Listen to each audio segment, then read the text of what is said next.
ಮರದ ಕೆಳಗಡೆ ಕೂತಿದ್ದೀರಾ, ಸುಮಾರು 1,000 ಜನ ಇದ್ದೀರಾ ಒಳಗಡೆ, ಫ್ರೀಡಂ ಪಾರ್ಕ್ ಒಳಗಡೆ. ದಯವಿಟ್ಟು ಎಲ್ಲರೂ ಬನ್ನಿ. ನಮ್ಮೆಲ್ಲ ರೈತ ಮುಖಂಡರುಗಳು ನಮ್ಮ ವೇದಿಕೆಗೆ ಆಗಮಿಸಿದ್ದಾರೆ. ಮತ್ತೊಮ್ಮೆ ಅವರಿಗೆ ನಮ್ಮ ವಿದ್ಯುತ್ ಗುತ್ತಿಗೆದಾರರ ಪರವಾಗಿ ಸ್ವಾಗತವನ್ನು ಕೋರ್ತಾ ಇದ್ದೀನಿ. ದಯವಿಟ್ಟು ವೇದಿಕೆಯಲ್ಲಿ ಮಾತಾಡೋರು 2 ನಿಮಿಷ ಮಾತಾಡಿ, ತುಂಬ ಬೇರೆ ಬೇರೆ ವಿಷಯಗಳನ್ನ ಮಾತಾಡಬೇಡಿ. ಹಲವಾರು ಜನ ಮಾತಾಡೋರು ಇದ್ದಾರೆ. ಈಗಾಗಲೇ ನಾವು ಇಂಧನ ಇಲಾಖೆಯ ಮಂತ್ರಿಗಳಿಗೆ ಮಾಹಿತಿಯನ್ನು ಕೊಟ್ಟಿದ್ದೀವಿ. 4 ಗಂಟೆಯ ಒಳಗಡೆ ಯಾವುದೇ ಗಳಿಗೆಯಲ್ಲಿ ಬರ್ಬೋದು, ತಾವೆಲ್ಲ ವೇದಿಕೆಯ ಮುಂಭಾಗ ಬರಬೇಕಂತ ಮತ್ತೊಮ್ಮೆ ಮನವಿಯನ್ನ ಮಾಡ್ತಾ ಇದ್ದೀನಿ. ಏನೇ ಬರಲಿ ಬೇಕೇ ಬೇಕು, ವಾಯಿಸಿಲ್ಲ, ಬೇಕೇ ಬೇಕು, ಬೇಕೇ ಬೇಕು.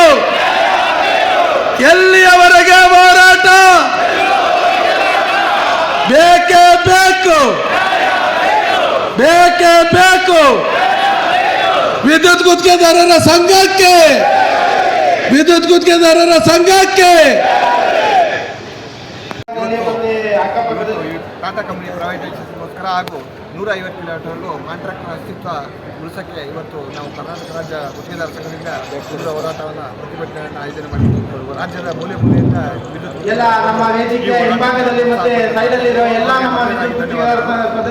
ಸರ್ಕಾರದಿಂದ ಬೇಡಿಕೆ ಈಡೇರುವವರೆಗೂ ಮುಂದಿನ ನಿರ್ಧಾರ ತಗೊಂತೀವಿ. ಸರ್, ಬೆಳಗ್ಗೆಯಿಂದ ಯಾರಾದರೂ ಅಧಿಕಾರಿಗಳು ಬಂದಿದ್ದಾರೆ ಸರ್?